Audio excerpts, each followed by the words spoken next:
Assalamualaikum Pak. Waalaikumsalam. Baik Pak, jadi saya minta waktu dari Bapak sebentar. Baik.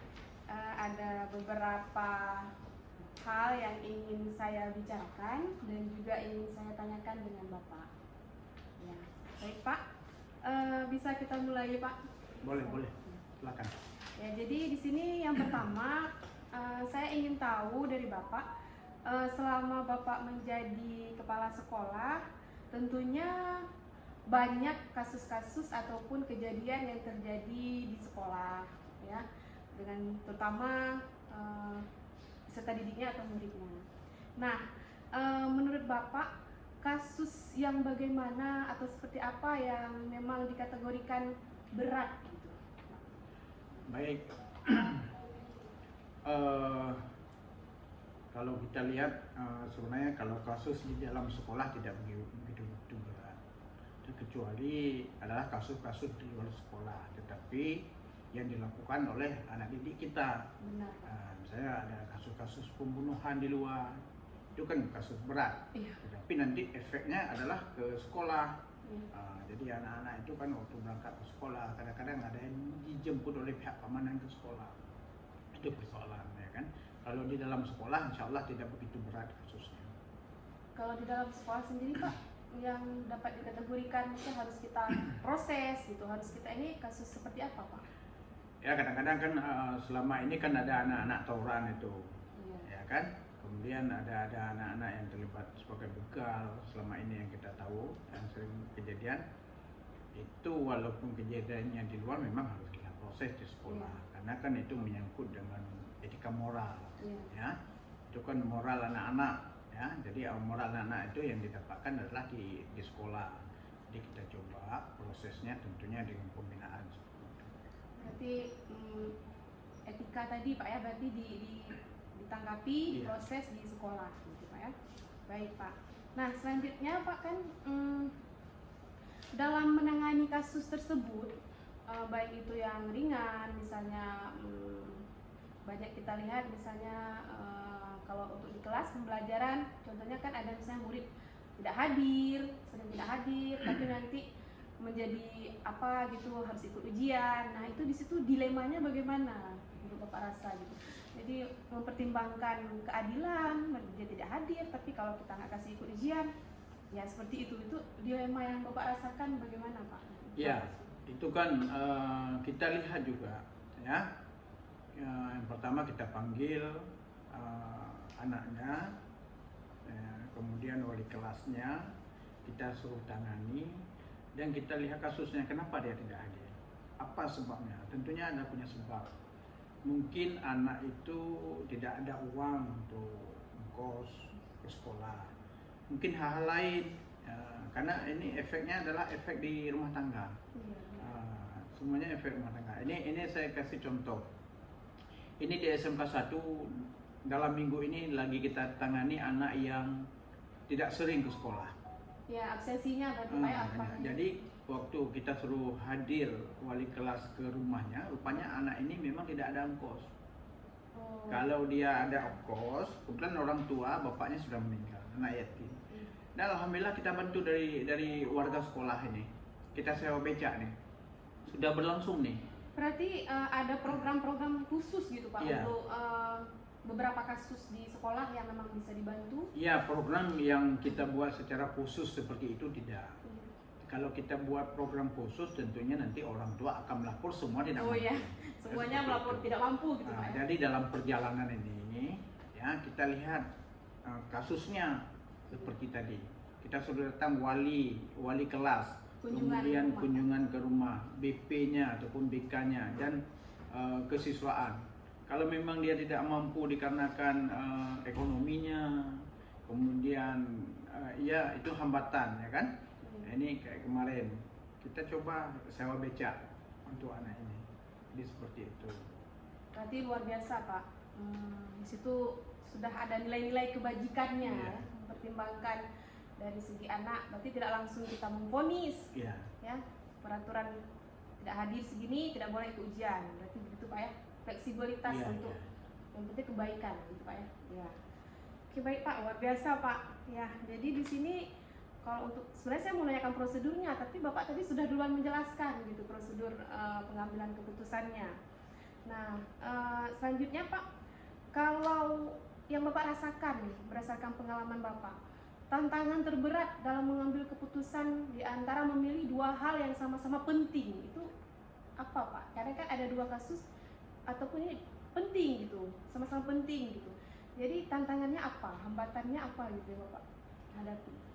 Ya pasti seperti itu. Cuman kan kita lihat ya baik buruknya dulu nanti hasilnya.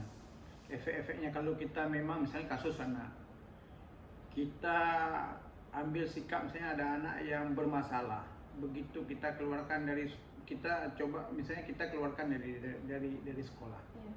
kita harus membaca dulu efeknya. Kalau kita keluarkan anak ini kemana, apa nanti masalahnya? Jangan-jangan nanti begini, waktu kita keluarkan dari sekolah, nanti penilaian di masyarakat, ini kan anak putus sekolah, sekolahnya dia dulu dari SMK 1. Sebenarnya kalau nggak putus sekolah nggak seperti ini. Jadi sampai ke situ, jadi kita ini kan. Berarti Bapak sampai ke masyarakatnya Iya. sudah ya dipertimbangkan ya, nanti Iya. ada judgement Pak, Iya, mana iya, yang iya. tidak baik. Iya, berarti iya. Kemudian Pak, apakah ketika menyelesaikan masalah itu Bapak ada jadwal tertentu atau bisa spontan di saat itu juga, atau bagaimana itu Pak untuk pelaksanaan waktunya lah untuk penyelesaian masalah dalam berbagai kasus yang terjadi di sekolah? Ya, di sini kita lihat dulu kasusnya. Kalau memang kasusnya ringan, tidak mesti kita panggil orang tua, mungkin sesegera mungkin kita selesaikan. Jadi kita tidak punya jadwal. Misalnya ini sekarang ada masalah, langsung kita selesaikan. Jadi anak-anak itu tidak mungkin kita mundurkan ini Ya. waktunya. Nanti lebih berefek Pak ya, berefek. berkelanjutan ya. Ya, kalau kita buat jadwal itu apabila kita undang orang tua. Nah, kita undang orang tua, kadang-kadang kita pastikan apakah ada waktu dari kita ataupun ada waktu dari orang tua. Itu yang kita jadwalkan. Nah, jadi seperti itu. Bahkan itu pun sesegera mungkin kita panggil orang tua biar cepat selesai. Seperti tadi, jangan berefek lagi. Ya, dalam arti berarti Bapak langsung tanggap gitu, Ya, respon ya, ya. ketika itu, tapi dengan melihat prosedurnya dulu Pak ya. Ya, ya, ya. Kemudian Pak, tentunya dalam komunitas sekolah ini melibatkan berbagai pihak ya Pak. Iya, iya. Jadi siapa saja yang membantu Bapak atau pihak mana saja yang Bapak libatkan ketika Bapak ingin mengambil sebuah keputusan? Ya, semuanya kan semua elemen warga sekolah kita libatkan, ya semua. Tapi nanti kita lihat mungkin ada wali kelasnya, kemudian ada guru BP-nya ataupun WK, ada kesiswaannya, ya. Kemudian ada misalnya ada teman-teman guru yang lain yang memang lebih tahu tentang kasus anak ini.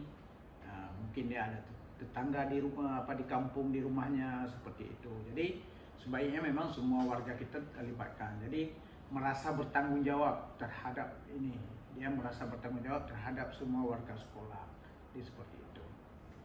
Ya, jadi ini kemudian ini pertanyaan yang terakhir ya Pak, maksudnya untuk saat ini.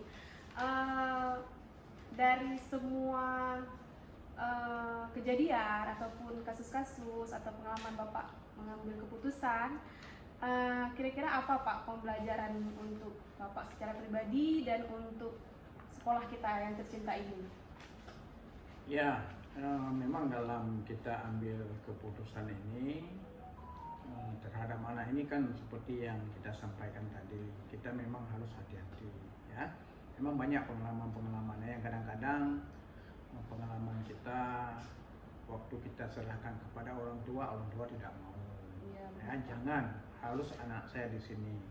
Tetapi di lain sisi orang tuanya kan tidak begitu memperhatikan terhadap anaknya. Kurang perhatian. Kurang perhatian. Jadi kan ini memang permasalahan.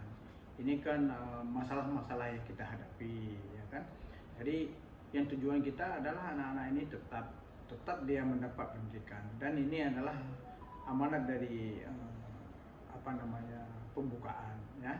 Setiap warga negara dia harus wajib mendapatkan pendidikan yang layak. Jadi seperti itu memang susah sekali. Memang karena ini sudah tugas kita, ya, kita coba terus, ya. selain memberikan yang terbaik kepada anak-anak ini. Ya, luar biasa. Berarti yang saya tangkap di sini, Bapak mengambil keputusan sudah berpihak kepada murid dan mempertimbangkan nilai-nilai kebajikan dan memperhatikan masa depan juga Pak ya, jangka panjangnya. Luar biasa Pak.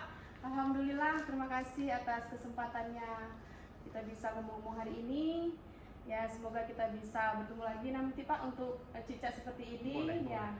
Terima kasih Pak. Assalamualaikum warahmatullahi wabarakatuh. Waalaikumsalam warahmatullahi wabarakatuh. Oke.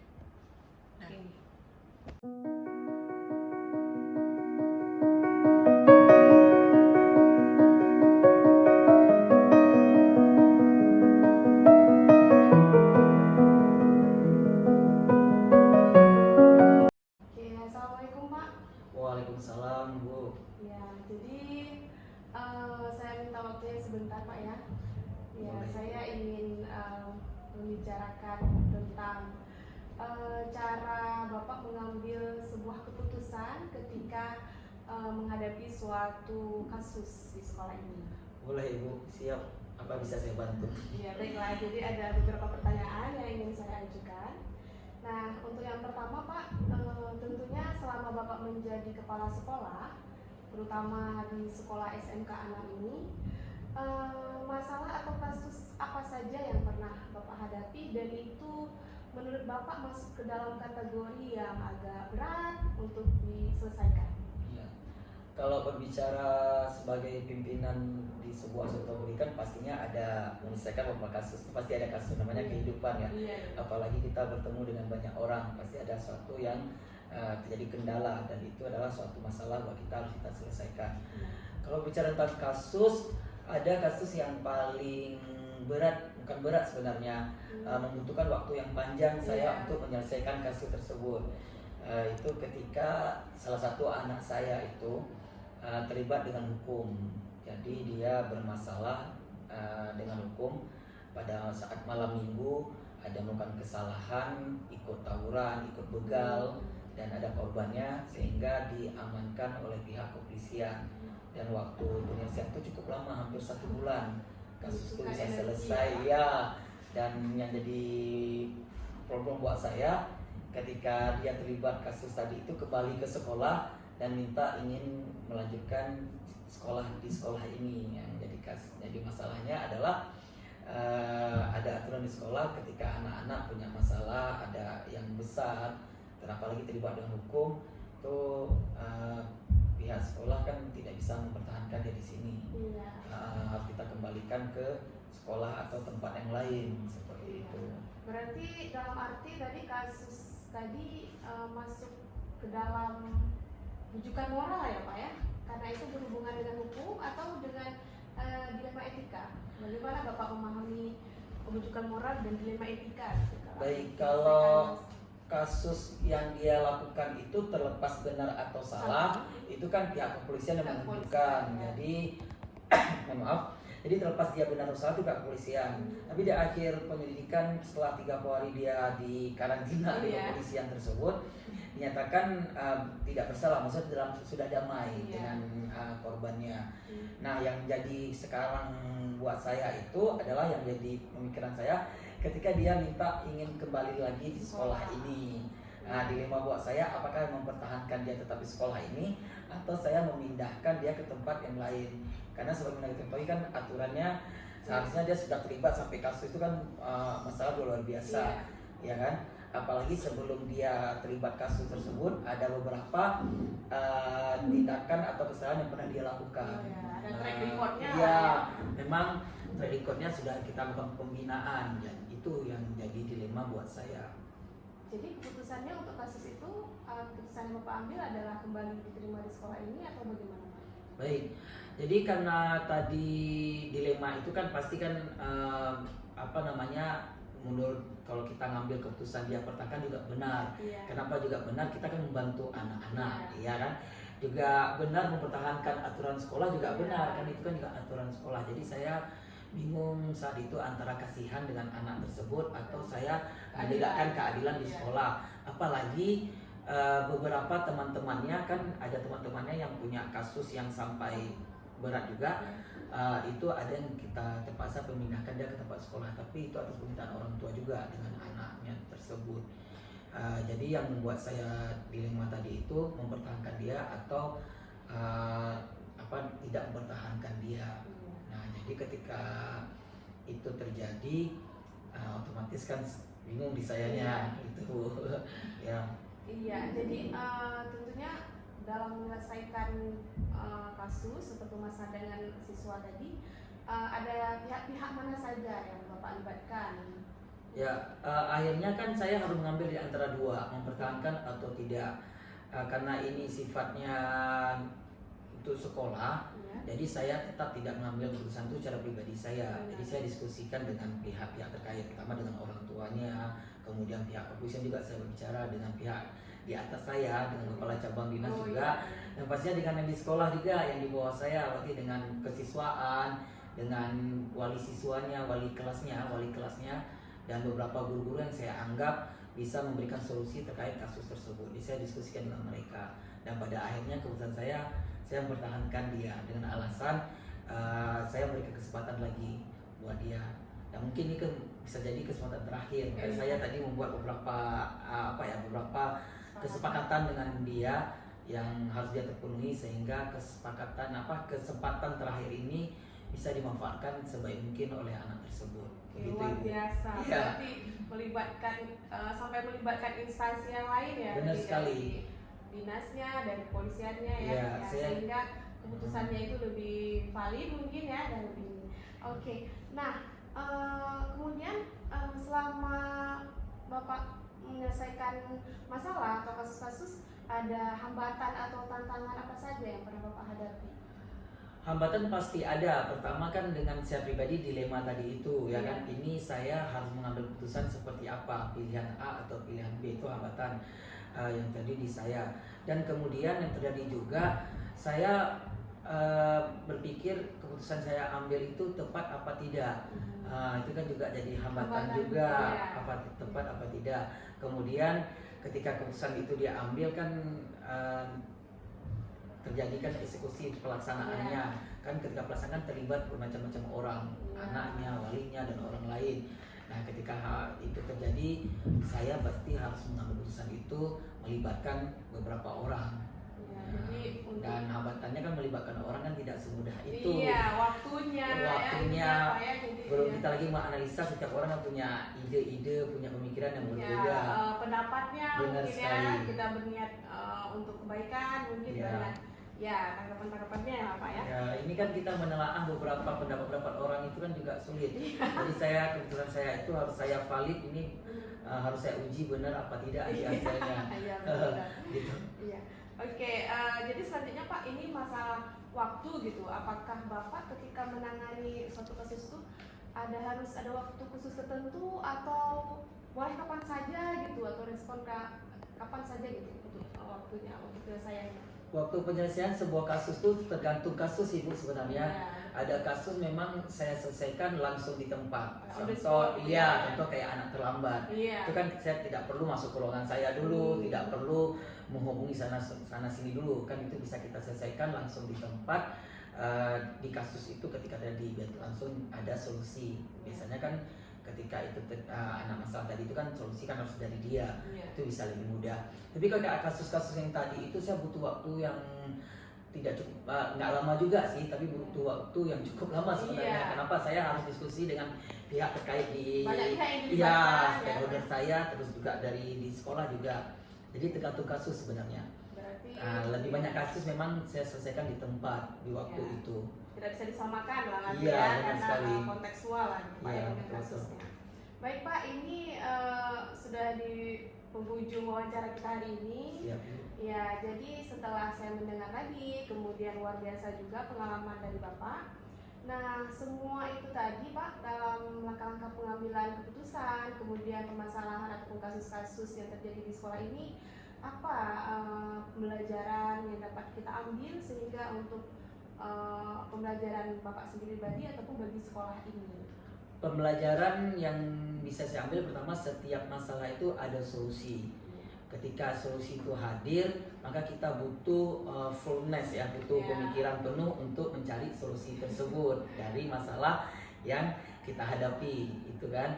Nah, yang kedua, bahwa ada masalah yang bisa kita selesaikan di tempat, ada masalah yang memang kita butuh waktu untuk menyelesaikan tersebut. Ada masalah yang bisa kita selesaikan dengan kita sendiri, ada masalah yang memang harus kita selesaikan melibatkan beberapa banyak orang untuk menyelesaikan masalah tersebut. Terus yang perlu diperhatikan bahwa ketika terjadi dilema dalam kita mengambil keputusan tersebut, nah ini harus kita ukur atau kita ambil keputusan itu benar-benar yang paling valid menurut kita pastinya kan. Terakhir, keputusan kita ambil itu harus kita ukur, harus kita buat ukuran bahwa ini lebih tepat nggak kita ambil keputusan tersebut. Terutama kepada muridnya ya. Iya, terakhir kita evaluasi ya hasil keputusan kita, tetap kita follow up, tetap kita tindak lanjut. Iya, berarti luar biasa ya. Intinya juga meningkatkan kapasitas Bapak sendiri dan sekolah ini ya untuk kedepannya ya. Oke, terima kasih Pak atas waktunya. Terima kasih banyak Pak. Ya, sama-sama. Terima kasih kembali. Waalaikumsalam warahmatullahi wabarakatuh.